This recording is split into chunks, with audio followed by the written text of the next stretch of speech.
నువ్వు పేరిట మీ అందరికీ శుభ్రులు కలుగునగాక.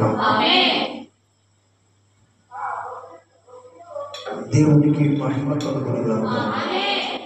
అందరి చెబుతారు దగ్గరగా ఆమేన్.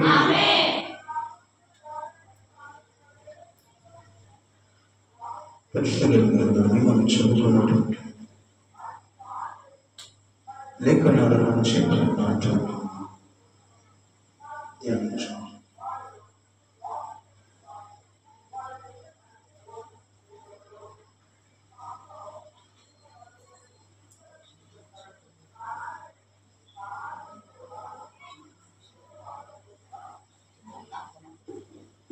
యెహోవా నా కాపరి, నాకు లేమి కలుగు.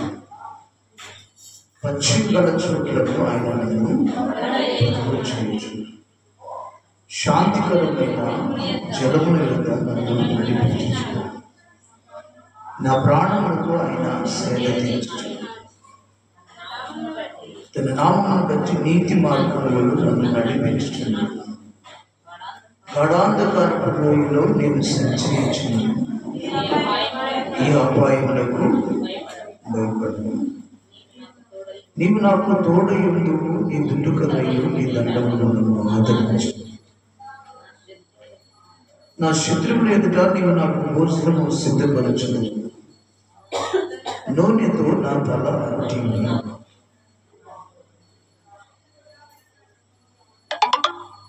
నా గిన్నె నిండి పొరుచుంది. నేను బ్రతుకు దినములన్నీ కృపాక్షములే నా వెంట వచ్చు. చిరకాలము యెహోవా మందిరములో నేను నివాసము చేసి మాటను దేవుడు మనలో దీవించునుగాక.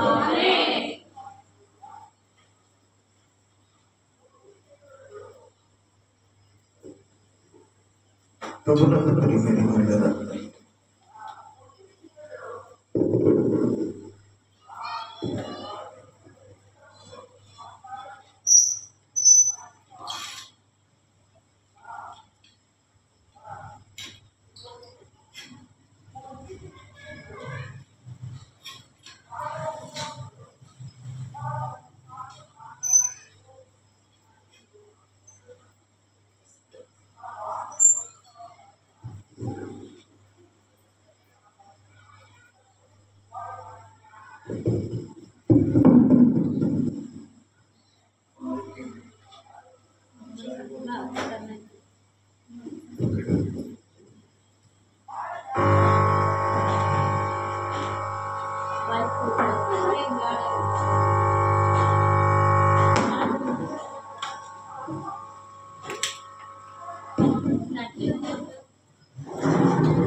కొన్ని మాటలు పరిశోధించండి. 23వ కీర్తన నుంచి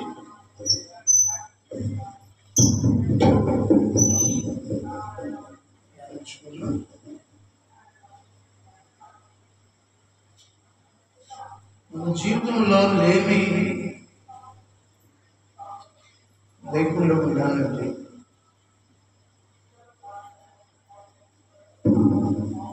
లేమి అంటే కుదువ లేకుండా ఉండాలి. ఎలా ఉంటే మన జీవితంలో పొదువు లేకుండా ఉంటుందో పరిశుద్ధాత్మ దేవుడు 23వ కీర్తనలో మనకు తెలియజేస్తుంది.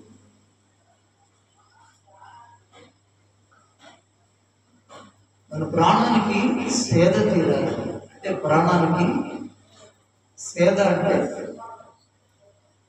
నెమ్మది కలగాలి.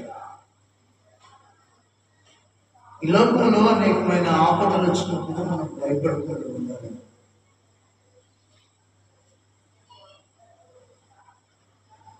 ఎవరు తోడు లేకుండా,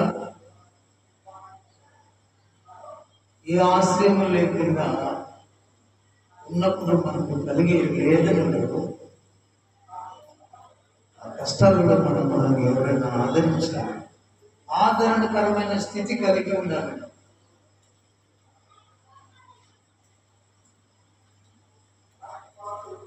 శత్రువులతో సమాధానంగా ఉండి వారి శత్రువులు ఎదుట మనం భోజనం చేయాలి అంటే వాళ్ళతో మనం సమాధానం ఉండాలి.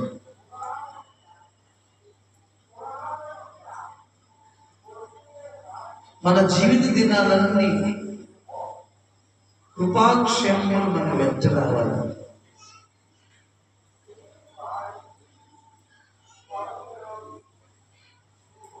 ఇవన్నీ మనకు కలగాలంటే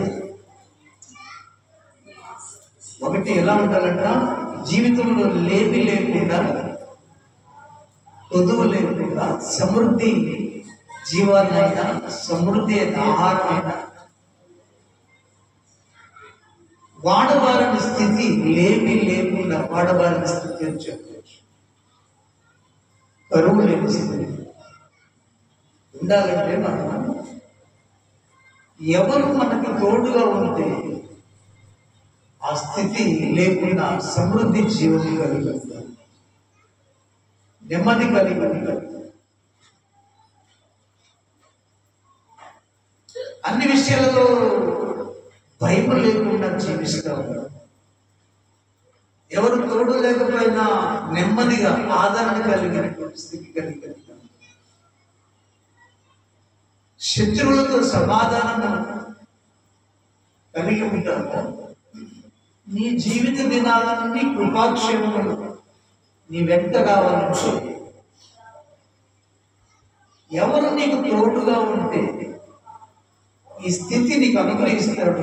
ఆ కీర్తనకారుడైన దావీదు చెప్తూ ఉంటాడు,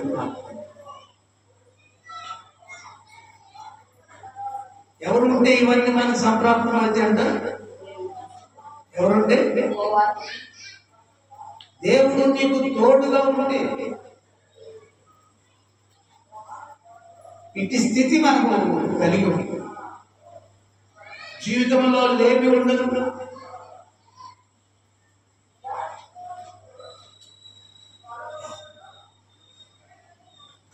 రెండవది గమనిస్తే నీ ప్రాణానికి ఎప్పుడు నెమ్మది ఉంటుంది, సేద తీరటం అంటే నెమ్మదిగా ఉంటుంది.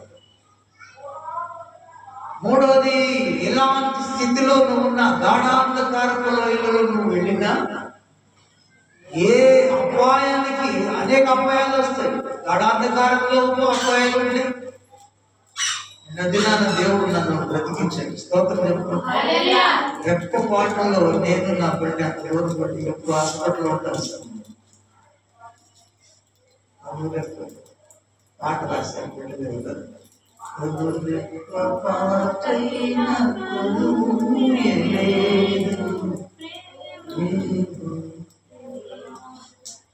కన్నురెప్ప పాట ఆయన మూసినట్టయితే నేను కన్ను మూసేవాడును. అసలు వాడు ఒక షెడ్ ఎంత స్పీడ్ వరకు అంటే వాడు తాగుతున్నాడు. మరి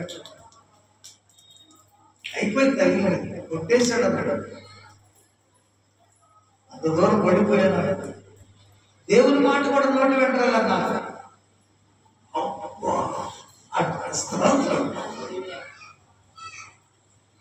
విత్ ఇన్ సెకండ్స్ తగలకుండా ఏం లేదు. నేను ఈ వైపు నుంచి వెళ్తున్నా, టర్నింగ్ లో తిరిగి వస్తున్నా అంటే నా బండి వాడు కనపడు, నేను వాడి కనపడు, వాడు నాకు కనపడు. రెండు వచ్చేసింది. నేనే ముందు వచ్చేసా, లోపల వాడు వచ్చేసాడు. అయిపోయాడు.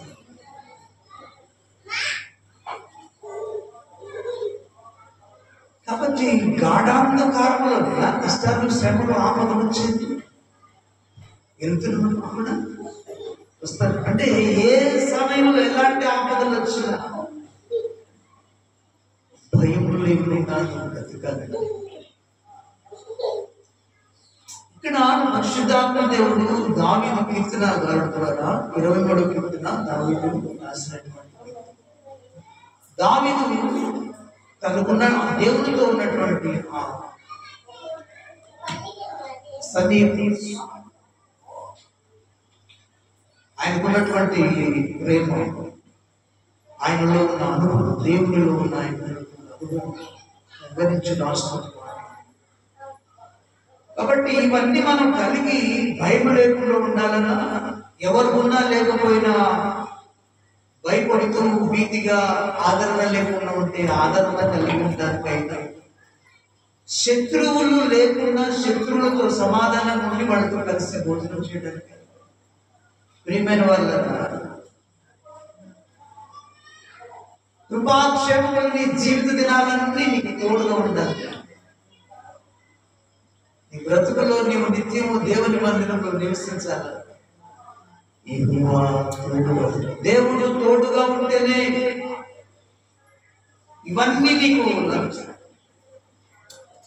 కాబట్టి ప్రియమైన వాళ్ళగా ఈ అనుభవం దావీదు భక్తుడు పాటగా పాడుకుంటూ ఉంటాడు. ఆత్మవిషయం చాలా మంది దీని మీద కూడా పాటలు రాస్తారు కదా. ఎంతమంది భక్తులు మంచి పాటలే పాడుకోవడం, గుర్తుపెట్టుకోండి. జీవం ఉన్న పాటలే పాడుకోవడం, ఆత్మ ఉన్న పాటలే పాడుకోవడం. పాటలలో కూడా ఆత్మ ఉన్నట్టుగా ఉంటుంది, కానీ అవి సినిమా కవులు రాస్తున్న పాటలు ఉన్నాయి, వాటిలో జీవం ఉంటుందా? వాటిలో మెలోడియస్ ఉంటుంది, వాటిలో భావం ఉంటుంది, కానీ ఆత్మ. దేవునికి స్తోత్రం. చాలా జాగ్రత్త వివేచించాలి. ప్రతి విశ్వాసి వాక్యమైన దేవుని పాటలైనా ఇప్పుడున్న పాటలు నేను అనుకుంటాను ప్రభుకి ఇష్టమైన పాటలేనా, ప్రభు మెచ్చుకునే పాటలేనా? నువ్వు పాడితే ప్రభు ఆలోచించాలి. అవునా కాదమ్మా? ఏంటంటే అవునా కాదు? మనం పాడితే ఎవరు ఆలోచించాలి? కొంతమంది పాడుతుంటే సుబ్రహ్మణ్య గారు పాడుతున్నారు, మనందరూ అలా వింటామా? ఎవరో తెలిసేలా వింటాం కదా. అంత బాగుంది శ్రవణానందం, వినడానికి ఎంతో అందంగా ఆ పాటల రాగం, తాళం, భావం అన్ని బాగుంటాయి. మరి సుబ్రహ్మణ్య గారి పాట దేవుడికి ఇష్టమేనా? చెప్పండి. అంత ప్రపంచ ప్రఖ్యాతి పొందినటువంటి సుబ్రహ్మణ్య గారు, ఆయన పాట అంటే ఆయన స్వరం విప్పిన వెంటనే అసలుకి ఆ నెమలు నాచి పాడినట్టు మన ప్రజలందరూ ఆనందిస్తూ ఉంటారు, గంతులేస్తుంటారు. కానీ ఆయన పాట ప్రభుకి ఇష్టమేనా? మీరు చెప్పాలి. మనం ఆలోచన చేద్దాం. గత వారంలో నేను చెప్పాను, ఎవరు పాడితే ఆయనకి ఇష్టం, ఎవరు పాటలు అంటే ఆయనకి ఇష్టం, ఎలాంటి పాటలు అంటే ఆయనకి ఇష్టం, ఎవరు పాడితే ఆయనకి ఇష్టమో కూడా గత 2 వారాల క్రితం మీకు చెప్పాను. కాబట్టి పాటల్లో కూడా చాలా జాగ్రత్త వివేచించగా బాగున్నాయి కదా, దాంట్లో కవిత్వం ఉంది కదా అనుకుని పాడుకుంటే అవి ఇచ్చిన ఆయన సంతోషిస్తూ ఉంటాడు. ఎవరైనా సాధారణ.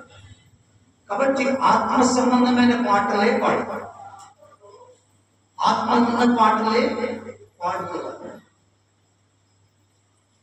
దాంట్లో చాలా వివేకం కావాలి. ఆంధ్ర క్రైస్తవ కీర్తనల పాటలు అవి మంచుతున్నప్పుడు, ఆంధ్ర క్రైస్తవ కీర్తనల పాటలు ఏంటంటే పాటలంతా రాగం, తాళం, భావం అలాంటి పాటలు మరలా రావు.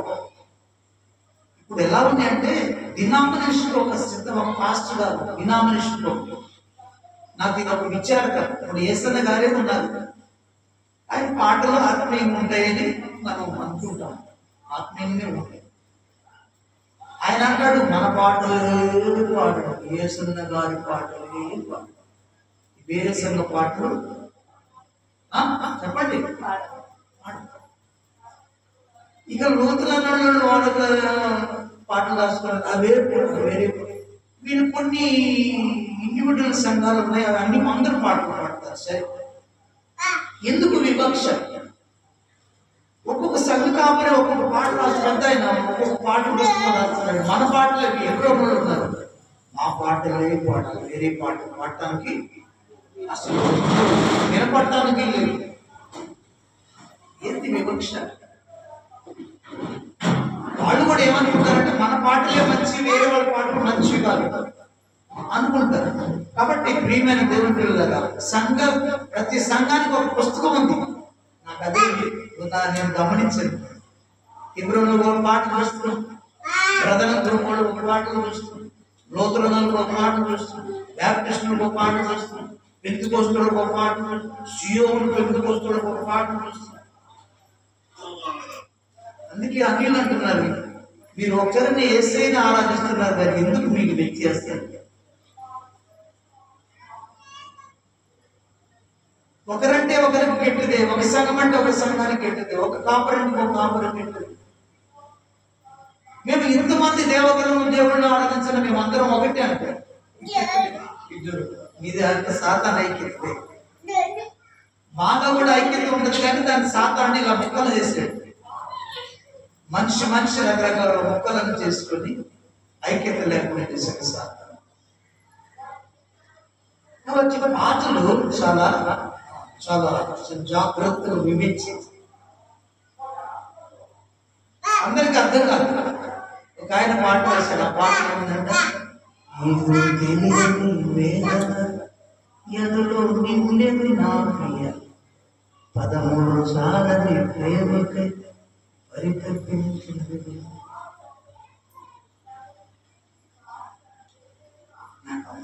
వచ్చిన ఆ మిగిలిన వచ్చిన బాగా అవతల 2 వచ్చినాలు బాగా, ఈ వచ్చిన దగ్గరికి వచ్చింది ఏంటంటే సినిమా పాట బాధ అనిపిస్తుంది. ఎదురు 13 చాలా ఆ వచ్చిన వాళ్ళు బాగుంటుంది. సరే, ఎవడు ఏ జీవితం వింటే వాడికి ఆనందం. అసలు ఇప్పుడు పాటలు అంటే మోడర్న్ పాటలు, ఫోక్ సాంగ్స్ అవి వర్ణనాతీతం. చివరి దినాలు కాబట్టి దేవుడు ఈ పిచ్చి పాటలను నేను వినను. స్తోత్రం చెప్పండి. ఏమనంటే ఆమోస్ గ్రంథంలో అన్నాడు, మీ పిచ్చి పాటలు నేను వింటున్నానా? ఏం పాటలు ఇవి? పిచ్చి పిచ్చి పిచ్చి పిచ్చి పిచ్చి పాట. కాబట్టి వాటిలో వివేచించాలి. ఈ పాట స్పిరిట్ తో ఉందా? దేవుని వింటున్నారా? మన పాటలు కూడా తాగుబోతులు కూడా రాస్తున్నారు, పాడుతున్నారు. తాగుబోతులు కూడా రాస్తున్నారు, పాడుతున్నారు. కమర్షియల్ చేసుకుంటారు, వ్యాపారం చేసుకుంటారు. మరి అవి దేవుని స్పిరిట్ తో ఉంటాయి కదా. కాబట్టి జాగ్రత్తగా వివేచించాలి. పాటలు జాగ్రత్తగా. దావీదు రాసిన ఈ కీర్తన యెహోవా నా కాపురం. దీని మీద ప్రజలు చాలా మంది దేవుని భక్తులు రాస్తారు. ఆ కథ పాడే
అందరూ చేతులెత్తి దేవునికి మహిమ కలుగునుగా. ఆమేన్. శబ్దమందరూ ఆమేన్.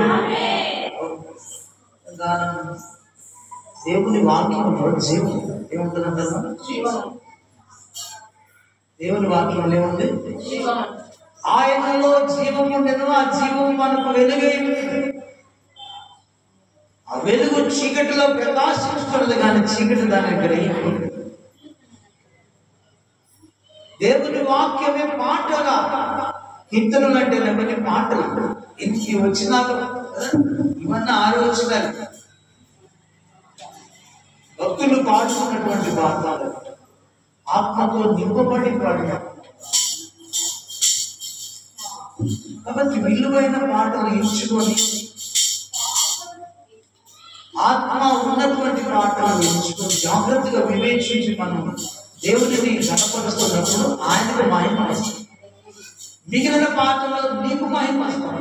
అమ్మ ఏం పాడు, అక్క ఏం పాడు, నీకు మహిమ వస్తుంది. ప్రయోజనం ఉందా?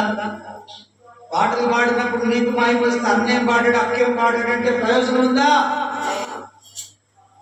ఆయన కానీ నా కుమారుడు ఏం పాడాడు, నా హృదయం పులకరించిపోయింది, నేను పరవశించిపోయింది, పాడుతుంది అని ఆయన ఇష్టపడాలి పాట. కాబట్టి ఇష్టమైన పాట, దేవునికి ఇష్టమైన పాటలు జాగ్రత్తగా వెళ్ళుకొని మనం పాడే పిల్లలలో ఈ పాటలు ఏంటంటే నాకు ఇప్పుడు కొత్త పాటలు వేసామంటే ఏమన్నాళ్ళు అర్థం కాదు. పాత పిల్లలు పాత మా తాత మా నాన్న వాళ్ళు తరం వస్తే వాళ్ళందరూ ఆంధ్రప్రదేశ్లో కిక్కుంటే పాడతారు. మధురమైన పాట. వాళ్ళకి ఈ పాటలు అంటే అసలు గిట్టదు, ఈలోకి సుఖ సంబంధమైన పాట. కాబట్టి జాగ్రత్తగా వినిపించారు. అంటే దేవుడు ఉన్నాడు, దేవుని ఆత్మ ఉన్నాడు, దెయ్యం ఉంది, దెయ్యపు ఆత్మ. వాళ్ళు రాసి తాగుబోతు రాసే పాటలు ఉన్నాయి, పెద్ద పెద్ద స్థితి గాయకులు కవులు రాసే పాటలు ఉన్నాయి, వాళ్ళు పాడేటువంటి పాటలు ఉన్నాయి. అవి దేవునికి మహిమ వస్తాయో నాకు తెలియదు, కానీ నీవు మాత్రం శ్రవణం చక్కగా విని అబ్బో ఎంత బాగుందని నువ్వు కూడా పాడుకుంటావు. దేవుడు ఇష్టపడతాడు. జాగ్రత్తగా ఉండాలని. కాబట్టి ఏమైనా దేవుడి పిల్లలారా, నీ జీవితంలో కరువు కొదవ లేకుండా, లేపి లేకుండా సమృద్ధి కలిగి ఉండాలన్నా నీకు యెహోవా కాపరిగా ఉంటే, ఆయన నీకు తోడుగా ఉంటేనే నీ జీవిత దినాలలో లేమి లేకుండా ఉండదు. ఎప్పుడు లేమి వస్తుంది పిల్లరా అంటే దేవుడు లేకపోతే మనకు లేమి. ఇంటిలో అన్ని లేమి, ఆహారం లేమి, ప్రేమ లేమి, ప్రార్థన లేమి కదా, సమృద్ధి కదా, ఈ లోకంలో సమాధానం లేమి. జీవితంలో ప్రియులరా ప్రభువు లేకపోతే అన్ని కుదురు. దేవునికి స్తోత్రం చెప్పండి. ఏం పొద్దుగా ఉంటుందంట? పరలోకం చేరడానికి కూడా ఒక పొద్దు ఉందంట. ధనవంతుడు వచ్చాడు ప్రభువారి దగ్గరికి. అయ్యా, నేను పరలోక రాజ్యానికి చేరాలంటే నేను ఏమి చేయాలని అడిగాడు.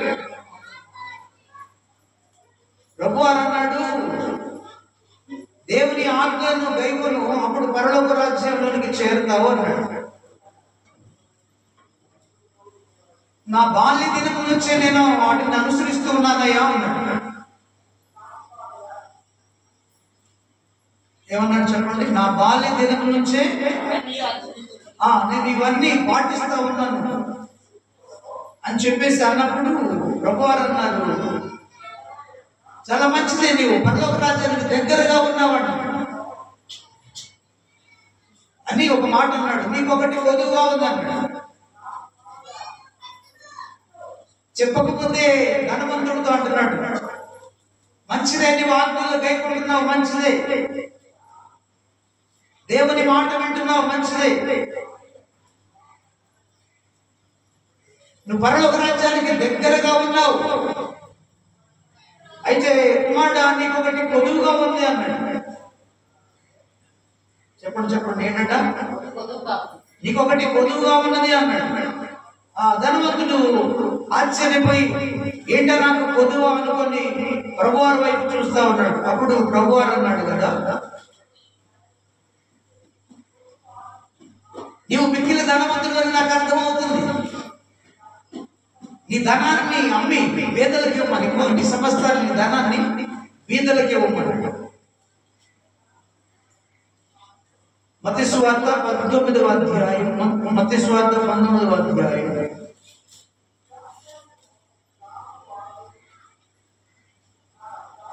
21వ వచనం. అందుకు యేసు అతను అంటున్నాడు, 20వ వచనం, అందుకు ఆ యవనుడు నీ ఆస్తిని అమ్మి బీదలకి పరలోకమందు నీకు ధనము కలుగును, నీ వచ్చి నన్ను వెంబడించుమని అతనితో వచ్చాను. అయితే ఆ యవనుడు మిగుల ఆస్తి గలవాడు కనుక ఆ మాట విని వ్యసనపడుతూ వెళ్ళిపోయాను. అప్పుడు యేసు ప్రభువారు అంటున్నాడు, యేసు తన శిష్యుల వైపు చూసి, ధనవంతుడు పరలోక రాజ్యంలో ప్రవేశించడం కంటే దుర్లభమని మీకు నిశ్చయముగా చెబుతున్నాను. ఇది కాక ధనవంతుడు పరలోక రాజ్యంలో ప్రవేశించడం కంటే సూది వెచ్చంలో ఉంటే దూరడం సులభమని మీతో చెబుతున్నాను. దేవునికి మహిమ కలుగును. పిల్లగా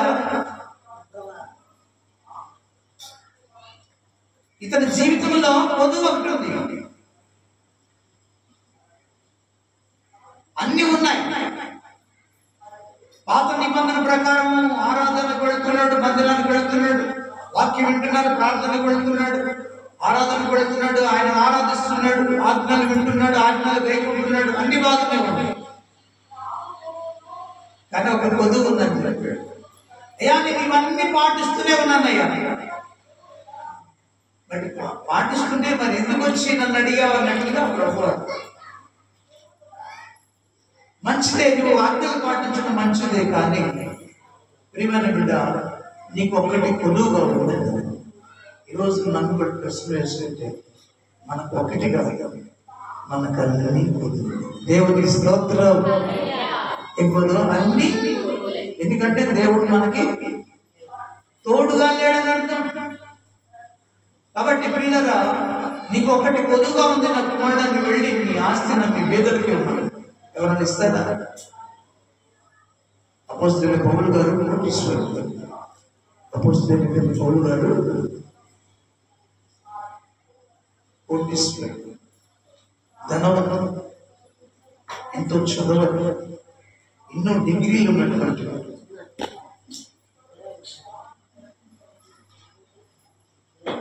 తను నమ్మిన భక్తి కోసం, పాత నిబంధన భక్తి కోసం యేసు ప్రభు బిడ్డలను చంపినటువంటి మతనిష్ట కలిగినటువంటి భక్తి కలిగిన వాడే, కానీ జ్ఞానానుసారమైన భక్తి కాదు. దేవుని పిల్లలను చంపడం జ్ఞానమా? ఒకరిని చంపడం జ్ఞానమా? నిజమైన భక్తి? నీ భక్తి నీకు అది నేర్పుతుందా? అది నేర్చుకున్నాడు. ప్రభు అంటే చనిపోయింది రా అన్నారు రోమా ప్రభుత్వం. కాబట్టి ఇతను అందరినీ చంపుతూ ఉన్నాడు. అలాంటి వ్యక్తి ఖచ్చితుడు అంటాడు. ఆయన అంటాడు కదా, పాపులలో ప్రధాన పాపి. స్తోత్రం చెప్పండి. అను తాను చెప్పుకుంటున్నాడు, అయ్యో నేను పాపులలో ఫస్ట్ పాపిని నేనేనయ్యా, హింసకుడును, దూషకుడును, హానికరుడును. నీ కృప చూపులను కనిపించాలి సరే, నన్ను రక్షించవు అని దేవుని కనపరుస్తున్నాడు. అంత ధనవంతుడు ఆస్తంతా ఇచ్చేసాడు. దేవుని స్తోత్రం చెప్పడం. అంత పనిచేసాడు తనకున్న ఆస్తినంతా. ఆస్తినంతా వీధులకు పనిచేసాడు. ఆస్తినంతా చివరికి ఇల్లు అద్దెకుంటా అద్దె కట్టలేని స్థితిలో పనికి వెళ్ళి అద్దె కట్టాడు. నా సంఘానికి, నా పిల్లలకు నేను భారంగా ఉండకూడదు. ఇంతవరకు నన్ను వాళ్ళు చూస్తూనే ఉన్నారు, ఇక నేను భారంగా ఉండకూడదని డేరాలు పుట్టి అద్దెను కట్టినటువంటి వాడు అపోస్తలుడైనటువంటి పౌలు గారు. దేవునికి స్తోత్రం చెప్పండి. చెప్పండి హల్లెలూయా. ఆస్తులను పాత నిబంధన కాలం భక్తులందరూ కూడా అందరికి పంచారంట. ఇప్పుడు అందరూ పంచుతున్నారా? ఎవరు మరి సేవ ఏంటి? ఆస్తులు పంచమంటే ఈ రోజున అంటే భూలోకంలో ఆస్తిని సంపాదించుకుంటున్నాడు. ఆస్తి పరులు, ధనవంతులు దేవుని రాజ్యానికి వారసులు. అప్పుడు శిష్యులు అన్నారు, అయ్యా మరి అయితే ఎవరు పరలోకానికి వెళ్తారని శిష్యులు అడుగుతాడు. మనుషులకు అసాధ్యములు కానీ దేవునికి ధనవంతులు కూడా నేను తీసుకెళ్ళగలుగుతాను. దేవునికి సమస్తము సాధ్యమని మాట్లాడు. అంటే దాని అర్థం ఏంటంటే ధనవంతుడికి తన ధనం మీద ధ్యాస ఉండదు, దేవుని మీద ధ్యాస ఉండదు, ఒకరికి సహాయం చేసే మనసు ఉండదు.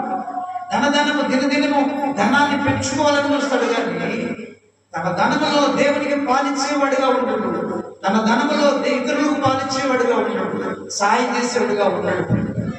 ధనమే అతనికి దేవుడిగా కొలుచుకుంటాడు. మీరు వాళ్ళు పెట్టి పూజిస్తుంటాడు. సిరి దేవుడుగా మారిపోతాడు. నీకు ఆస్తి వచ్చేది చూడండి. ఈ బిడ్డతో దేవుడు నీ వెళ్ళి నీ ధనాన్ని ఆస్తి నా పేదలకి ఇవ్వమన్నాడు. వచ్చి తను వెంబడించమన్నాడు. కానీ అతను మిగుల ఆస్తి గలవాడు కాబట్టి వ్యసన పడుతూ వెళ్ళిపోయాడు. అంటే పరలోకము కూడా అవసరం లేదనుకొని వెళ్ళిపోయాడు. అంటే ధనం మీద అతను ధనాన్ని ఆశ్రయిస్తున్నాడు, ధనాన్ని నమ్ముకుంటున్నాడు, ధనాన్ని కోరుకుంటున్నాడు, ధనమే ధ్యేయంగా బ్రతుకుతున్నాడు. ధనాశ పరుడు. దేవునికి స్తోత్రం.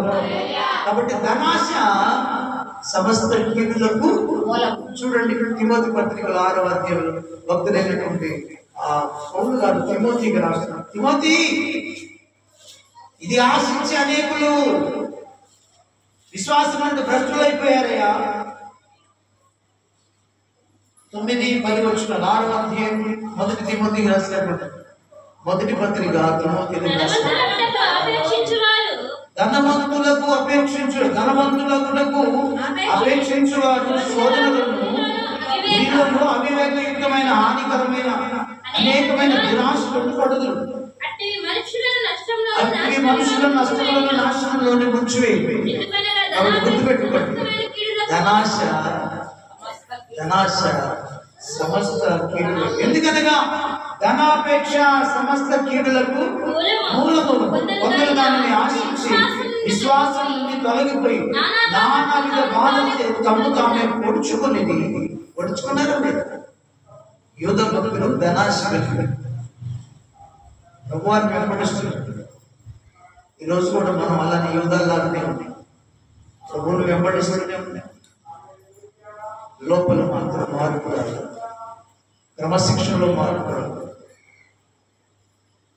భయం భక్తిలో మార్పు రాదు. పైకి మాత్రం బాగానే కనిపిస్తుంది, ఇష్టానుసారంగా భక్తి చేస్తుంది. దేవునికి ఇష్టమా? ధనాశ ఎక్కడ మీరు చెప్పాలి. కనపడుద్దా? నాకు నేను ఇలా ఉన్నాను, నాకు ధనాశ ఉన్నట్టుగా కనపడుద్దా, అనిపిస్తుందా? అది ఎక్కడ ఉంటుంది ఆశ? మనసులో. మనసులో ఎవరు తెలుస్తుంది? ప్రకృతిలో ఎవరికి తెలుస్తుంది? నీ మనసులో మాట నాకు తెలుస్తున్నా, నా మనసులో మాట మీకు తెలుస్తున్నా, కానీ దేవునికి తెలుసు. మనసులో ఆలోచించే ఆలోచన దేవునికి తెలుసు. పిల్లరా, దేవదూత పరలోకంలో దేవుని మహిమను అందుకుంటున్నటువంటి దేవదూత దేవుని సన్నిధిలో ఉండి దేవుని ఆరాధిస్తున్నటువంటి దేవదూత అతను నడుస్తుంటేనే వీణలు వాయించిన వాయిద్యంలో ఎంత ఎంత ఆధిక్యత దేవుడు ఇచ్చాడు, ఎంత అందం ఇచ్చాడు. లూసిఫర్ ఎంతో మహిమనిచ్చాడు. తను నడుస్తుంటేనే వీణలు వాయించిన వాయిద్యతలు దేవుని సన్నిధిని వినిపిస్తా ఉంటాడు. నడుస్తూ అతను కూడా దేవుడిగా అగ్నిలో నడుస్తూ ఉంటాడు. కాళ్ళ రాళ్ల మధ్య నడుస్తాడు. ఎంత ప్రభావం ఇచ్చాడు, ఎంత అందం ఇచ్చాడు, ఎంత మహిమనిచ్చాడు. మీరు నడవండి, వీణలు వాయించిన వాయిద్యాలు వినపడతాయా? మనం నడుస్తుంటే వీణలు వాయించిన వాయిద్య ధ్వనులు సంగీత ధ్వనులు వినపడుతున్నాయా? లే. దేవదూతకు ఆ మహిమనిచ్చాడు, ఎంతో ఆధిక్యత, ఎంతో ప్రభావాన్ని ఇచ్చాడు. అయితే పిల్లగా తన మనసులో అనుకున్నాడు. ఏమనుకున్నాడు? తన మనసులో అనుకుంటున్నాడంట, నువ్వెంతో నేనంతే, నువ్వు అగ్నిలో నడుస్తున్నావు, నేను అగ్నిలో నడుస్తున్నా, నీవు అందమైన వాడిగా ఉన్నావు, నాకు అందాన్ని ఇచ్చావు.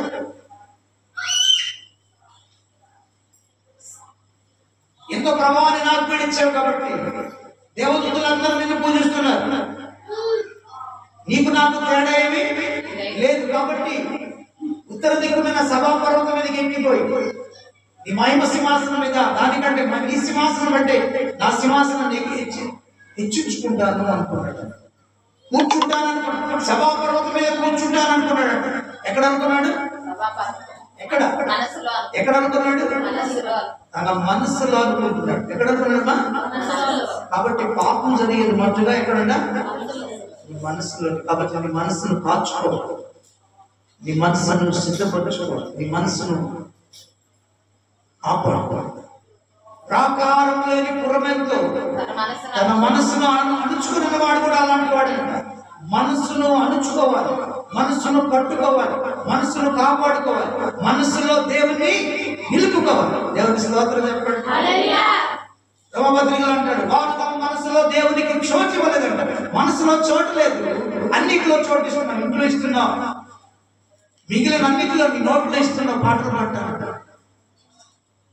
ఈ మనసులో మాత్రం దేవునికి చోటు లేదు. మనస్సును జాగ్రత్తగా, మనసులో అనుకుంటుంది దేవదూత, నీకంటే నాకు కూడా అన్ని ఇచ్చావు కదా, నేను కూడా ఒక సింహాసనం మీద నీకంటే ఎక్కువ సింహాసనం, ఎత్తైన సింహాసనం కట్టుకొని నేను కూడా కొంతమందిని సంపాదించుకొని నేను కూడా లోపడతానని ఇచ్చించుకుంటున్నాడు. ఆ విషయాన్ని దేవుడు మనసులో మాటను గ్రహించిన వాడు. అందుకే అంతరింద్రియాలను హృదయాలను పరిశోధించే దేవుడు. నీవు ఇప్పుడు ఏమి అనుకుంటున్నావు? దేవుడు నాకు తెలియకపోవచ్చు, కానీ నన్న గురించి మీరు ఏమనుకుంటున్నారు నాకు తెలియకపోవచ్చు, కానీ నా దేవునికి అన్ని మీరు సరిగే సరుకులు, మీరు కొనిగే బొడుగులు ఆయన తెలుసు, ఆయన చూసుకుంటున్నారు. కాబట్టి పిల్లల ధనాశ అనేది కూడా మనసులోనే పుట్టుకుంటుంది. మనసులో నాశనం ఎవరు కనుగొనలేదు. కాబట్టి ఈ ధనవంతులలో మనసును ఎరిగిన దేవుడు ఇతనికి ధనపిచ్చి ఉంది, ధనాశ ఉంది, ధనాపేక్ష ఉంది. కాబట్టి ఇతను దేవుని రాజ్యానికి చేరలేడు. కాబట్టి నేను హెచ్చరించాలని, నా కుమారుడు నీకు అన్నీ ఉన్నాయి కదయ్యా, ధనం మీద ఆశ మాత్రం మస్తుగా ఉంది, ధనాపేక్ష ఎక్కువగా ఉంది. ఈ ధనాపేక్ష ఉంటే, ధనం ఉంటే ధనవంతుడు. అబ్రహాము ధనవంతుడా కాదా? యోబు ధనవంతుడు, అబూజు దేశంలోని ధనవంతుడు. ఎంతో మంది, దావీదు ధనవంతుడు, సౌలు మహారాజు ధనవంతుడు, భక్తులందరూ కూడా ధనవంతులు ఉన్నారు. వారిని పరలోకరాజ్యం చేరుతారు. వాళ్ళకి ధనం మీద అపేక్ష లేదు, ఆశ లేదు, పేరాశ లేదు. కాబట్టి వాటిని దేవుని రాజ్యానికి చేర్చుకున్న దేవుడు. ఈ ధనవంతునితో ఎందుకు నువ్వు పరలోక రాజ్యానికి చేరవు? ధనవంతుడు పరలోక రాజ్యంలో ప్రవేశం ఎందుకంటే సూది బెచ్చంలో వంట దూట అన్నాడు. ఎందుకన్నాడు అంటే ఇతనికి ఏమన్నట్టు లోపల మనసులో ధనాపేక్ష ఉంది. ఈరోజు నువ్వు కూడా ప్రశ్న వేసుకో, ఏ అపేక్ష నీకుందో, ఏ ఆశ నీకుందో? దేవుని చూడాలని ఆశ ఉందా? దేవుని ఆరాధించాలని ఆశ ఉందా? మందిరానికి వెళ్ళాలని ఆశ ఉందా? వాక్యానుసారంగా జీవించాలని ఆశ ఉందా? ఇవన్నీ లేవు, కానీ ఒకటే ఏంటది? ధనాపేక్ష. ధనాపేక్ష సమస్త కీడులకు మూలం. ఆశించవద్దు, అపేక్షించవద్దు. దురాశ అంటారు దాన్ని. కాబట్టి దురాశ గర్భము ధరించి పాపము కనుక పాపం పరిపక్వమై మరణాన్ని కనుగొని ధనాన్ని అయినా వదిలిపెట్టలేకపోయాడు. పరలోకాన్ని వదిలేసాడు. నాకు అవసరం లేదన్నట్టు వెళ్ళిపోయాడు. యేసు ప్రభువు చెప్పిన మాట వినకుండా ఆయన దగ్గర నుంచి వ్యసన పడుతూ వెళ్ళాడు. ఎలా వెళ్ళాడమ్మా? వ్యసనం అంటే పాపం వచ్చేసింది.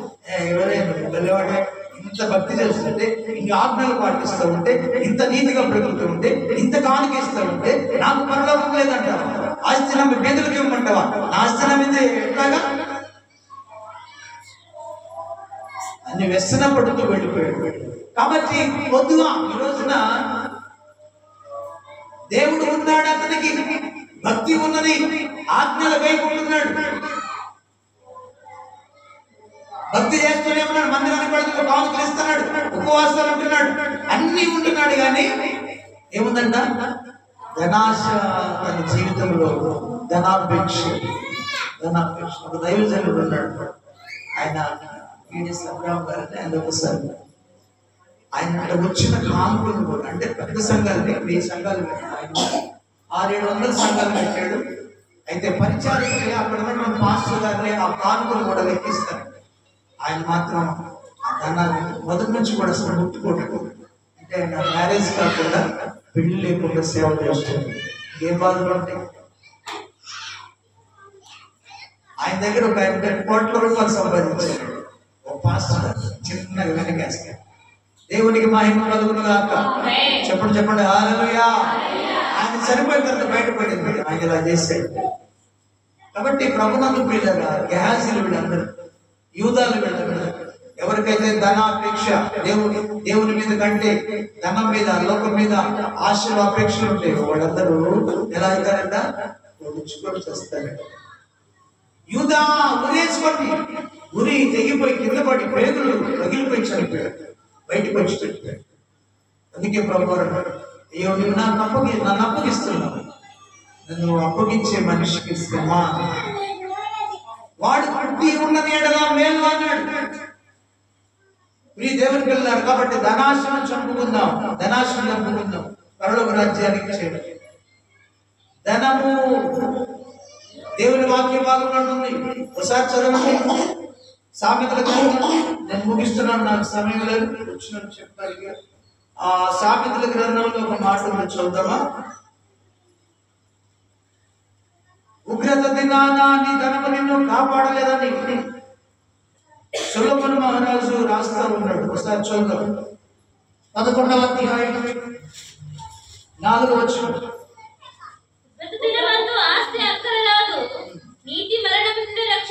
చిన్నగా అర్థమయ్యేది చదువు. ఉగ్రత దినమున నువ్వు సంపాదించుకున్న ఆస్తి అక్కడికి రాదు. నువ్వు సంపాదించుకున్న దేవుడు నీకు అక్కడికి వస్తుంది. నువ్వు సంపాదించుకున్న మంచి పేరు నీకు ఉపయోగపడదు. నువ్వు సంపాదించుకున్న దేవుని జ్ఞానం నీకు దేవుడు నీకు ఉపయోగపడతాడు. ఈ లోకంలో నీవు సంపాదించుకున్న దేవుని ఆత్మ నీకు ఉపయోగపడుతుంది. ఉగ్రత దినాన్ని ఇప్పుడు చూడండి, అక్కడ ఉగ్రత దినాన్ని యుద్ధాలతో ఇళ్లలో పడకుండా దేశం బయటికి పారిపోతుంది. సడన్ వచ్చేసింది యుద్ధం ఉక్రెయిన్కి, రష్యాకి. బాంబులు వేస్తా ఉన్నారు, ఇళ్ళు కూలిపోతూ ఉన్నాయి. ప్రజలు మీరు వెళ్ళిపోండి, ఇళ్లలోంచి పారిపోతున్నారు. ఇక వాళ్ళకి శల్మే దొరక, ధనం లేక, అన్నం లేక అల్లాడుతున్నారు పిల్లలు. లోకమంతా ఉగ్రత దినాన నువ్వు సంపాదించుకున్న నీ ఇళ్ళు నిన్నేమి చేయలేవు, నిన్ను కాపాడలేవు. నువ్వు సంపాదించుకున్న ధనం కూడా నేను కాపాడలేదు. అందుకంటున్నాడు దేవుడు, ఉగ్రత దినాన ఆస్తి అక్కరకు రాదు, నీతి మరణము నుంచి కాపాడు. దేవునికి స్తోత్రం చెప్పండి. నువ్వు సంపాదించుకున్న నీతి, క్రీస్తులో నీవు నిలిచినటువంటి స్థితి ప్రియులారా నీకు ఉపయోగపడు. ఉగ్రత దినాన్ని నిన్ను కాపాడు, మరణం నుంచి కాపాడు, ఆకలి నుంచి కాపాడు, లేమి నుంచి కాపాడు అని దేవుని వాక్యం. అక్కడనే అదే అధ్యాయంలో 28 వచ్చిన చదువుదాం. సామెతలు 11వ అధ్యాయం. ధనమును నమ్ముకున్నవాడు, ఎవరు నమ్ముతున్నారండి? దేవుని కంటే ధనాన్ని నమ్ముతున్నాడు. ధనమును నమ్ముకున్నవాడు పాడైపోయాడు. నీతిమంతులు శిబిరాకులే, నీతిమంతులు శిబిరాకులాగా వర్ధిల్లుతారు. పిల్లరా, కాబట్టి ధనాపేక్ష సమస్త కీడులకు మూలమని మాట్లాడుతున్నాడు దైవ గ్రంథములో భక్తులైనటువంటి సొలొమోను మాట్లాడు. పిల్లరా గమనించండి, కాబట్టి జాగ్రత్తగా నీ ధనము నీకు అక్కరకు రాదు. ధనాపేక్ష సమస్త కీడులకు మూలం యేసయ్య అపేక్ష కావాలి. దేవుని మందిరానికి వెళ్ళాలన్న అపేక్ష, ఆశ కావాలి. దేవుని చూడాలని ఆశ కావాలి. దేవుని ఆత్మను సంపాదించుకున్న ఆశ, దేవుని జీవాహారం, నీ ఆత్మను జీవింపజేసే దేవుని ఆహారాన్ని, జీవజలాలను సంపాదించుకున్న ఆశ కావాలి. దేవుని మందిరానికి వెళ్ళాలని ఆశ కావాలి. దావీదు అంటున్నాడు, నా జీవిత కాలం అంతా నీ మందిరములో ఉండాలని ఆశ నాకు. చెప్పండి చేతులు ఏమంటున్నాడు? మీకుందా? జీవితకాలం అంతా, ఒక దినము కాదు, ఒక గంట కాదు, నా బ్రతుకు దినములన్నీ నీ మందిర ఆవరణలో, నీ మందిరములో ఉండాలా అని ఆశకు. ఎవరికైనా ఉందా? ప్రార్థనకు రమ్మంటేనే రా, 3 గంటలు కూర్చోమంటేనే ఇన్ని గంటలు నేను వాక్యం నా మీద ఒకటే శత్రుడు గొడుగు. నేను ఇక్కడేమో ఆయన స్వాధీనం, ఆయన ఆధీనంలో దేవుడు మాట చెప్పేవారు రారు. పావుగంట చెప్పి వెళ్ళిపోయేవాళ్ళు వస్తారు. జాగ్రత్త, మీ క్షేమాన్ని పడేవారు రారు. నాన్న మిమ్మల్ని తినేవాళ్ళు, కోసుకొని తినేవాళ్ళు వస్తారు. జాగ్రత్త.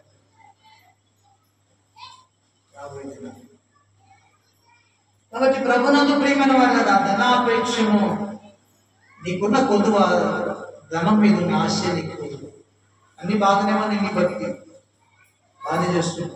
కాబట్టి ప్రియులరా, దేవుడు ఉంటే మన జీవితంలో ఏమీ ఉండదు. 2 మాటలు చూపించిన సామెతల గ్రంథంలోనే 24:34 ఎందుకు లేమి కలుగుతుంది? ఒకటి, నీ దేవుడు నీకు తోడుగా లేకపోతే నీ జీవితం నిండా అన్ని లేవులే. ప్రేమ లేమి, ఆహారం లేమి, ధనము లేమి, ఆరోగ్యం లేమి, అన్ని కొద్దులే, ఏమి సమృద్ధి ఉండదు. ఇంకా సామెతల గ్రంథకర్త రాస్తున్న మాట ఒకసారి చూద్దాం. 24:34 వచ్చు. ఏంటంట? ఎలా ఎప్పుడు వస్తుందా నీకు? చదువు. 33 కూడా చూద్దాం. ఇంకా కొంచెం నిద్ర, ఇంకా కొంచెం కునుకుపాటు పరుగుండుటకై ఇంకా కొంచెం చేతులు ముడుచుకొనుట, వీటి వలన నీకు దరిద్రము వచ్చును. ఆయుధస్తులు వచ్చినట్టు లేమి నీ మీదకి. కాబట్టి నిద్ర, వీళ్ళని గమనించండి. నిద్ర అంటే దేవుడు నేను లేకుండా లేచి ప్రార్థన చేయలేని స్థితి. చేతులు ముడుచుకొని ఇంకా నిద్రపోతుంది, ఇంకా నిద్రలో ఈ స్థానం నిద్ర కూడా క్రమమైన నిద్ర. కుంభకర్ణ 6 నెలలు నిద్రపోతున్నట్టు 6 నెలలు నిద్రపోతున్న 6 నెలలు కుంభకర్ణ కథలు. కుంభకర్ణ తెలుసా మీకు? విన్నారు ఎప్పుడైనా? కుంభకర్ణుడు 6 నెలలు తింటాడంట. 6 నెలలు నిద్ర. అలాంటి నిద్రలు ఉంటాయి, అలాంటి తిండిపోతున్నాను.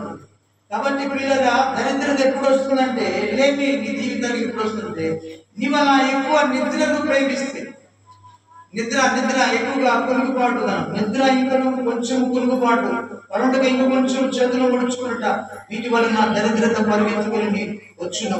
ఆయుధస్తులు వచ్చినట్లు లేమి నీ మీదికి. దేవుడు లేకపోయినా నీ జీవితానికి పిల్లరా, నీ జీవితంలో ప్రభువారు లేకపోతే, యెహోవా తోడుగా లేకపోతే, కాపురిగా లేకపోతే నువ్వు నిద్రే నిద్ర. ఆ నిద్ర ద్వారా లేమి కూడా నీ దగ్గరికి వస్తుందని దేవుని వాక్యం బాగా ప్రకటిస్తుంది. దేవుని స్తోత్రం చెప్పండి, చెప్పండి హల్లెలూయా. ప్రభునందు ప్రియమైన వాళ్ళ లేమి ఎలా వస్తుంది? కాపరిగా నీకు లేకపోతే నీ బ్రతుకంతా లేమి కలిగి ప్రేమ ఉండదు, విశ్వాసం ఉండదు, క్రమశిక్షణ ఉండదు, నీ జీవితంలో సమృద్ధి ఆహారం ఉండదని అంటారు. కాబట్టి దేవుడు నీకు తోడుగా ఉంటే సమృద్ధి కలిగి ఉంటామని, సమృద్ధి జీవం కలిగి ఉంటామని దేవుని వాక్యం. దేవుడు నీకు తోడుగా ఉంటే పచ్చిక గల చోట్ల వరుణయుడి శాంతికరమైన జలవద్ద నిన్ను నడిపిస్తాడు. అర్థం పిల్ల తోడుగా ఉంటాడు అంటే అక్కడ అలాంటి స్థితి నీకు ఇస్తాడు. ఎప్పుడు వాడవాలని స్థితి ఇస్తాడు. పచ్చిక గల చోట్ల అంటే ఎప్పుడు సమృద్ధి నా అలపడు. రెండవది శాంతికరమైన జలాల వద్ద నిన్ను నడిపిస్తాడంటే నీటి యోరంగా ఉన్నటువంటి చెట్లు ఎలాగ ఆకువాడుగా తన కాలం మీద ఫలమిస్తాయో పిల్లగా మనం కూడా పచ్చగా అందరికీ ఆశీర్వాదకరంగా ఉంటామని ప్రభు నీకు తోడుగా, యెహోవా నీకు కాపరి, దేవుడు నీకు కాపరి. రెండవ మాట 3వ వచనంలో అంటున్నాడు, నా ప్రాణములకు ఆయన సేద తీర్చున్నాడు, తన మార్గమును వచ్చి తన నామమును వచ్చి నీతి మార్గములను నడిపించుచున్నాడు. పిల్లరా, ఈ లోకంలో మన ప్రాణానికి సేద విశ్రాంతిగా, నెమ్మదిగా లేదని అర్థం. ఎంత ధనమున్నా నీకు నెమ్మది ఉండలేదు, ఎంత బలమున్నా బలగమున్నా నీకు నెమ్మది ఉండలేదు. నీ ప్రాణానికి నెమ్మది లేదట. నా ప్రాణము విసిగిపోతుందంటాడు. కాబట్టి పిల్లరా, ప్రాణానికి నెమ్మది లేదండి, విశ్రాంతి లేదండి, రెస్ట్ లేదండి. 6 నిమిషాలు ఉదయం నుంచి రాత్రి వరకు ఎంత పని చేసినా రాత్రి వేళలు కూడా నెమ్మది లేని పరిస్థితులు, సేద తీరలేని పరిస్థితి. సేద తీర్చడం అంటే బాగా ఎండకి వెళ్ళినటువంటి అతను ఆ చక్కటి చల్లటి నీళ్ళు ఇచ్చేవాడు, తాగి సేద తీరుతాడు. దేవునికి స్తోత్రం. దప్పికను తీర్చుకున్నప్పుడు ఆ చల్లటి నీళ్ళని ప్రాణాన్ని సేద తీర్చి వేయి అంటాడు, బ్రతికిచ్చాయి అంటాడు. కాబట్టి ప్రియులరా, దేవుడే మనకు మన ప్రాణానికి సేద తీర్చేవాడుగా, తృప్తిపరిచేవాడుగా. దేవుని వాక్యభాగంలో 100 ఒకసారి చూద్దాం, కీర్తన గ్రంథంలో, నా ప్రాణము కదా, ఒకసారి కీర్తన గ్రంథం, నా ప్రాణము యెహోవాను స్తుతించును.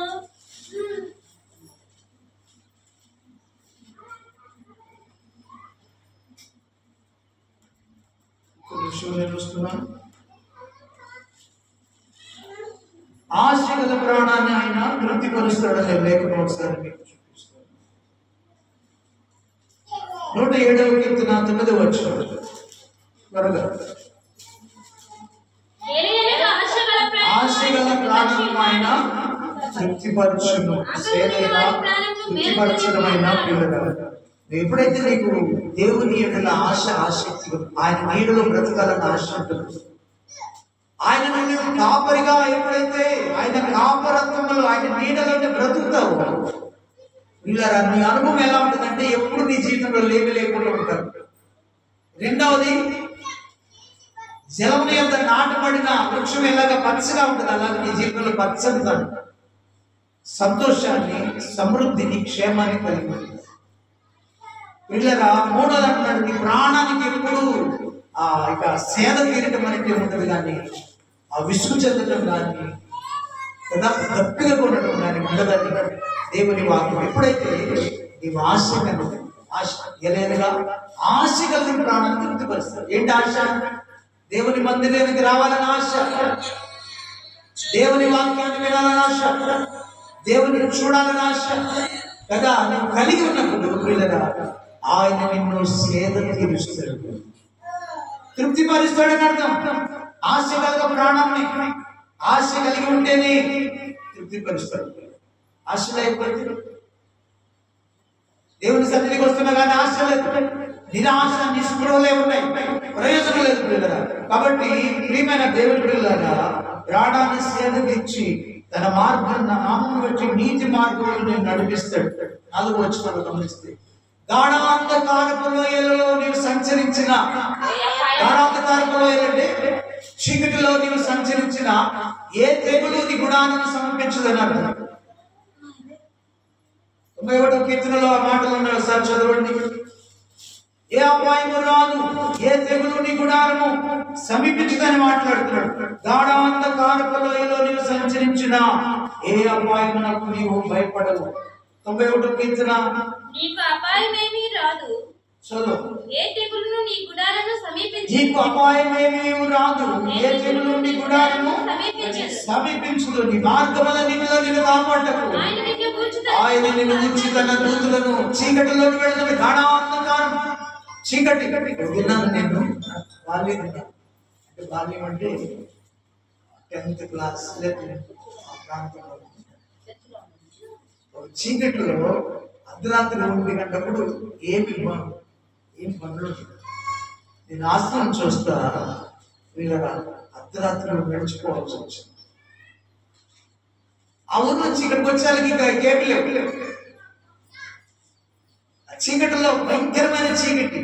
అలానే దేవుడిని స్తుతించి చిన్న వయసు ప్రభా స్తోత్రం ఏసై అనుకుంటా ఆ చీకటిలో నడిచిపోయాను. దాదాపుగా 4-5 కిలోమీటర్లు నడిచిపోయింది. ఏ ఆపద రాని నా జీవితంలో డబ్బులు లేక నడుచుకుంటా డిగ్రీ టైంలో గుంటూరులో నేను చదువుతున్నాను, కోచింగ్ తీసుకున్నాను. మనీ కోసం మా మామగారి దగ్గరకు వచ్చాను. ఆయన అన్నాడు నా దగ్గర ఏమీ లేవు,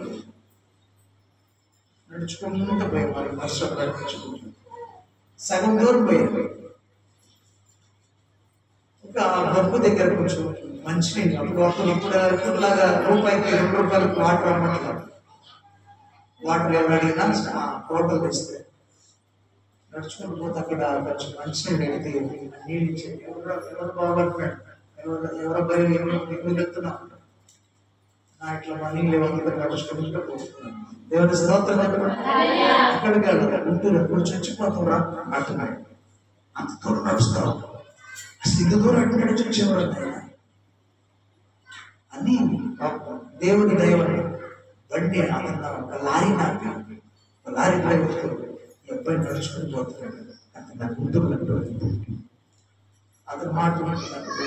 లారీలో ఎక్కించుకున్నాడు. లారీ డ్రైవర్ ఎన్ని ఆపదలు ఆయన నన్ను విడుదల ఆయన కాపాడుతుంది. దేవునికి మహిమ కలుగునుగా.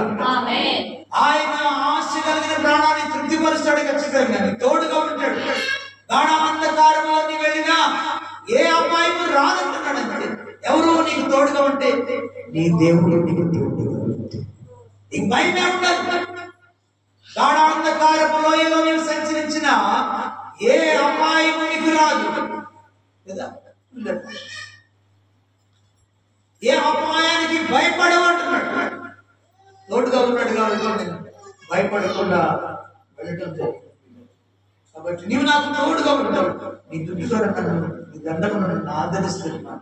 కాబట్టి ప్రభునందు పిల్లలు దేవుడు నీకు నా ప్రభు నీకు తోడుగా ఉంటే నీ జీవితంలో ఎప్పుడు లేనటువంటి స్థితి ఉండదు. నేను సేవకు వచ్చి 20 ఏళ్ళు అవుతుంది. స్తోత్రం చెప్పండి, చేతులు ఎత్తాలి. హల్లెలూయా. 20 ఏళ్ళు నేను జాబ్ రిజైన్ చేసిన తర్వాత నేను ప్రస్తుతం ఈనాడు 20 ఏళ్లలో మరి ఆదాయం లేకపోతే ఫస్ట్ పడుకోవడం ఎలా ఉంటుంది?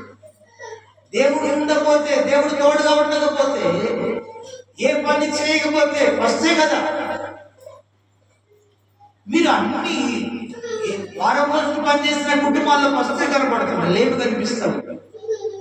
20 సంవత్సరాలు నా జీవితంలో పిల్లరా ఏ పొదువు లేకుండా నన్ను నా కుటుంబాన్ని పోషించాడు. అనుదిన ఆహారం ఇచ్చాడు, ఆరోగ్యం ఇచ్చాడు, ఆయుష్నిచ్చాడు, ఆపదల నుంచి విడిపించాడు, కరువు నుంచి విడిపించాడు, ఖడ్గం నుంచి విడిపించాడు, ప్రతి అవసరత తీర్చాడు.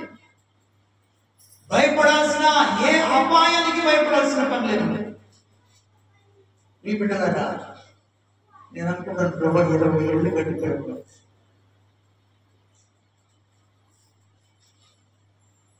కుదువు ఉండదు, ఏ భయం ఉండదని దేవుడు మాట్లాడుతున్నాడు. ఎందుకంటే ఆయన తోడుగా ఉంటాడు. ఎలా తోడుగా ఉంటాడట? దుడ్డుగర్రగా తోడుగా ఉంటాడు. దండము ఆయనను మనల్ని ఆదరిస్తాడు. ఎందుకంటే నీ చేతిలో కర్ర ఉంటే నిన్ను ఎవరు పడి ఎదురు నిలబడదు.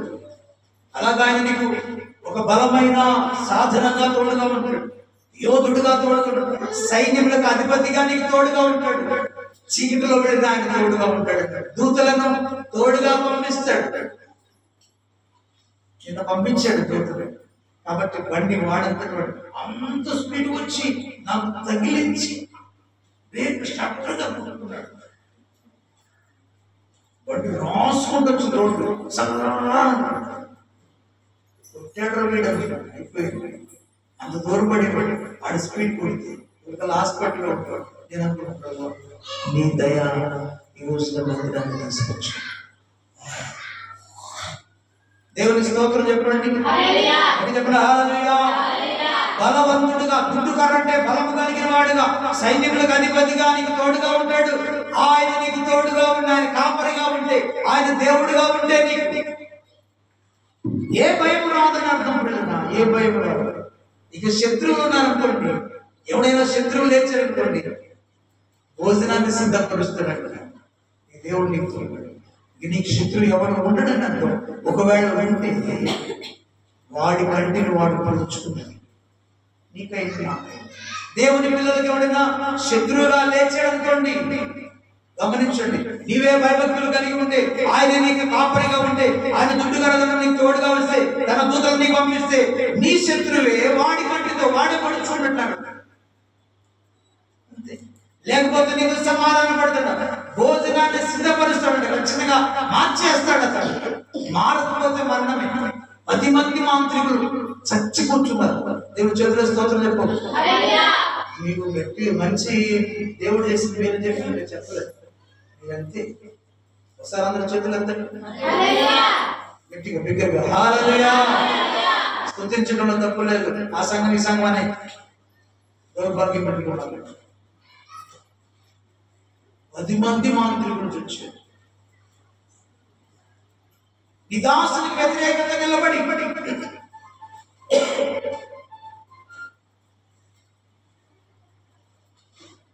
ఎంత మంచిది.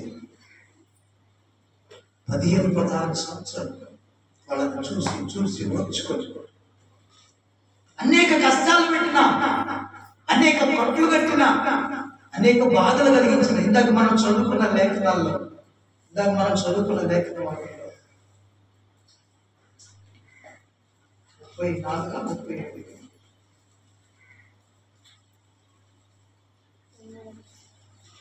నేను చదువుకున్న భాగంలో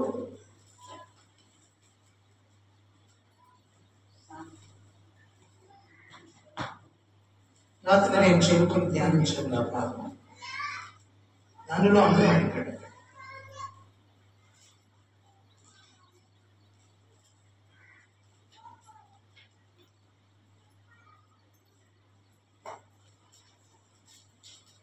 నీ మీదకి లేచేవాడు, నేర్పుగా మంత్రించేవాడు, చెవిటి పాము మూసుకున్నట్టు మూసుకున్నాను, నేను సంహరించదని మాట్లాడాడు.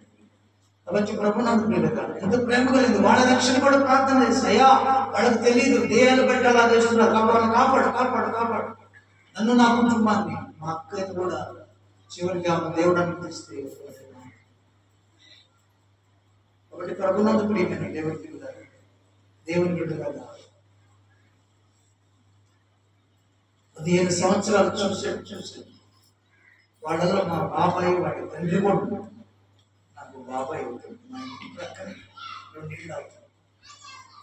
వాళ్ళు ఎలాంటి మాంత్రికులు అంటే, భూమి వేస్తే ఆ భూమి ఆరిపోయేలోపు ఆత్మ చచ్చిపోతుంది, అంత దూరం పడు. ఎలాంటి మాంత్రికులు అంటే, నువ్వు పండుకున్న మనసాన్ని ఇట్లా లేపుకొని తీసుకెళ్తావు, మంచులో నిద్రపోతుంటారు, మంచు కూడా వెళ్ళి వాడి దగ్గర. అలాంటి దేవుడు చూశాడు 15-16 తర్వాత అట్లా ఆకును తుంచినట్టు తుంచితే 2 చనిపోయారు. 10 మంది పడుతూ ఉంటారు. ఈ పిల్లల కాబట్టి ఏ శత్రువు మారితే సరి, దేవుని పిల్లలకు శత్రువుగా ఎవడం నిలబడినా, అన్యుడైనా నీ బంధువైనా నీ బాధగా పడకవాడు ఎవడైనా సరే శత్రువుగా నిలబడితే వాడి కంటిని వాడు తన చేతితో తన వేరేతో వాడిని వాడు చూడట్లే. మారితే వాడు క్షమించి బ్రతికిస్తాడు.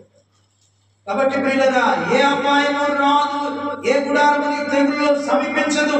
ఆయన నీకు తోడుగా ఉంటేనే మాట్లాడు. గాఢాంధకారపు లోయలో సంచరించిన ఏ అపాయములకు నీవు భయపడవు. శత్రువులైనా నీవు నాకు భోజనము సిద్ధపరుస్తాడు. నూనెతో తల అంటే అభిషేకం. నూనెతో ఏం చేస్తారంట? అభిషేకం. తల ఎవరు అంటున్నారు? ఇప్పుడు అందరూ అంటున్నారు. అందరు సేవకులు తైలాభిషేకం అని అందరి మీద చదువుతానే ఉన్నారు. మరి ఈ అభిషేకం అందరికి ఏమన్నాడు తెలియదు. ఒక దినాన రాజును మాత్రమే అభిషేకం చేయమనేవాడు. సమయంలో పిలిచి నీ కొమ్మును తైలంతో నింపుకొని వెళ్ళి నేను చూపించేటువంటి యెషయా కుమారుడు ఒకరిని నీవు అభిషేకించమన్నాడు. అప్పుడు తైలాన్ని తీసుకెళ్ళి యెషయా తీసుకెళ్ళి కదా ఎవరి మీద వచ్చాడు? సమూయేలు యెషయా కుమారుడు అనేటువంటి దావీదు మీద తల మీద నూనె పోసి అభిషేకాన్ని ఇచ్చాడు. అది అభిషేకం. రాజులను అభిషేకించేది. రెండవది, దైవజనులను అభిషేకించడానికి తల మీద నూనె పోసి అభిషేకం చేసేవాడు. మూడవది, దేవుడే తన ఆత్మ చేత తన పిల్లలను అభిషేకించాడు, అగ్ని చేత. దేవునికి మహిమ కలుగునుగా. ప్రభు ఆయన అభిషేకించినట్లుగా తాను కూడా తన పిల్లలకు మేడగదిలో 120 మంది కూర్చొని ఎడతెగక ఏక మనసు కలిగి ప్రార్థన చేసినప్పుడు అగ్ని జ్వాలలు దిగి వచ్చి ఒక్కొక్కరి మీద 4 రోజులే అగ్ని జ్వాలలు విభాగించబడి ఒక్కొక్కరి మీద వాడినప్పుడు పరిశుద్ధాత్మ అభిషేకాన్ని పొందుకున్నారు. దేవునికి స్తోత్రం. అని ఈ తైలాభిషేకం ఎక్కడో వాళ్ళకి ఇచ్చాడు. అందరిని ఎలాగా అభిషేకించిన దేవునికి మహిమ కలుగునుగా. కాబట్టి ప్రభునందు ప్రియులైన అభిషేకం దేవుని ఆశీర్వాదం అందరికి ఇవ్వడాయినా యాజకులకు మాత్రమే, ఆయన ఏర్పరచుకున్న వారిని మాత్రమే, సేవకు పిలిచిన వారిని మాత్రమే, రాజుగా పిలిచిన వారిని మాత్రమే అభిషేకిస్తాడు. వీళ్ళగా తాను ఏర్పాటు చేసుకున్నటువంటి వారిని మాత్రమే ఆశీర్వాదం, ఆత్మ సంబంధమైన ఆశీర్వాదం. నా గిన్నె నిండి పొందొచ్చు. గిన్నె నిండి పొందాలనుకోకుండా వధువులేని అనుకోవాలి పొర్లిపారే. ఇక నీవు ఆశీర్వదించింది ఆయన ఆశీర్వదిస్తే ఆకాశపు వాక్యం నింపుతారు. ఏంటమ్మా? ఏంటంట? ఏమన్నాడు ఆయన? మీరు నేను చెప్పినట్లుగా నా మాట విని ప్రతిష్టాత్మకంలో దక్షిణ భాగంలో ఫలం ఫలాలన్నీ ఆయన దగ్గర తీసుకొస్తే నేను ఆకాశపు వాక్యాలను నింపుతాను. పట్టుశాలంతో విస్తారమైన దీవెనలు నీకు అనుగ్రహిస్తాను అన్నాడు. ఆకాశపు వాక్యాలు నింపితే ఇక ఆశీర్వాదాలు తగ్గుతాయా? పొదుగుంటాయా? 6వ అధ్యాయం 3వ అధ్యాయం, అలాగే 3వ అధ్యాయం 10వ వచనం. నా మందిరములో ఆహారం ఉన్నట్లుగా 10వ భాగం ఉంటే మీరు నా మందిరపు నిధిలో తీసుకొని రండి. దీన్ని చేసి మీరు నన్ను శోధించలేదు కదా. ఆకాశపు వాక్యం ఇస్తాడు. పట్టుదలంత విస్తారమైన దీవెన ఇస్తాడు. దేవునికి స్తోత్రం కలుగుతుంది. గిన్నె నిండి పొర్లేరు. 6వ వచనం, నేను బ్రతుకు దినములన్నీ కృపాక్షేమం ఏంటంట? నేను బ్రతుకు దినములన్నీ ఏముంటాయి? మా కృపాక్షేమమే నా వెంట వచ్చునని మాట్లాడుతున్నాడు. చిరకాలము నేను యెహోవా మందిరములో నివాసము చేస్తాను. దేవుని మందిరములో నివసించటం, దేవుని మందిరంలో పండుకోవడం, దేవుని మందిరానికి రావటం అది గొప్ప ఆశ్చర్యం. అందరికీ దొరకదు. దేవుని పరివారులారా, దేవుని ఆశలారా గొర్రెపట్టి పట్టుకొని రాత్రి అంతా గడపండి నా మందిరంలో అంటున్నాడు. దేవునికి స్తోత్రం. అది గొప్ప ఆశీర్వాదం. ఆయన మాత్రం ఇచ్చేది. దేవుని మందిరంలో పనైనా సేవ అయినా నువ్వు చేసే పనైనా ఓడటమైనా అది గొప్ప ఆశీర్వాదం. ఆయన ఇచ్చేటువంటి గొప్ప దీవెన, దేవుని మందిరంలో నివసించడం ఇంకా ఆశీర్వాదం. అలాంటి గొప్ప ఆశీర్వాదం ఎవరిస్తారంటే, ఎవరికి ఇస్తారంటే ఎవరైతే యెహోవా ప్రభువారిని దేవుడిగా కలిగి ఉంటారో, ఆయన తోడును కలిగి ఉంటారో, ఆయనను కోరుకుంటారో, ఆయన నీడలో ఈ ఆశీర్వాదాలపై ఏమి ఉండదు. నీటి కాలంలో ఎవరన్నా స్థితి ఉండదు. పిల్లనా గాఢాంధకారములో సంచరించిన అపాయం లేకుండా జీవిస్తావు, శత్రువు ఉండకుండా జీవిస్తావు. నీ దేవుని బిడ్డ చిరకాలం దేవుని మందిరంలో నివసించే భాగ్యత నీకు ఇస్తాడు. ఎగువ కాపరిగా నీకు ఉంటే ఈ కృప దేవుడు మనందరికి అనుగ్రహించున్నాడు. చెప్పండి చెప్పండి ఆమేన్. చిన్న ప్రార్థన చేస్తాను. అందరూ స్తోత్రం చెప్పండి. హల్లెలూయా. పరిశుద్ధుడైన ప్రేమ కలిగిన